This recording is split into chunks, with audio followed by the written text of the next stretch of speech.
ప్రజల్లోకి వెళ్ళిపోయాడంటే ఎవరు? యోసేపు. ఎంత పవర్ఫుల్ లీడర్ ఆలోచించండి.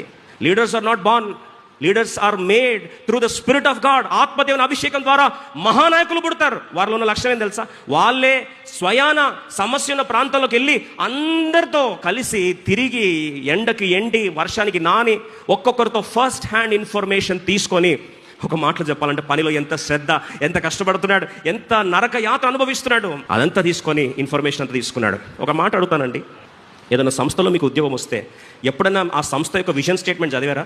అసలు ఈ సంస్థ ఏం ఉద్దేశంతో స్థాపించారని ఎప్పుడైనా ఆలోచన వచ్చిందా?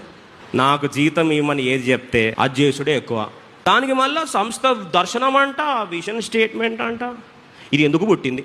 ఎందుకు పుడితే నేను పుట్టానా లేదా, తిన్నానా లేదా అని మనకు అలవాటు ఆలోచించడం కష్టమైపోతే, ఆ సంస్థ ఎందుకు పుట్టింది, నేను పనిచేస్తున్న సంస్థకి నేనేం మేలు చేయగలను, ఆ దర్శనం ఏంటి? Who will go that extra mile for some Egyptian country, for some heathen stranger country?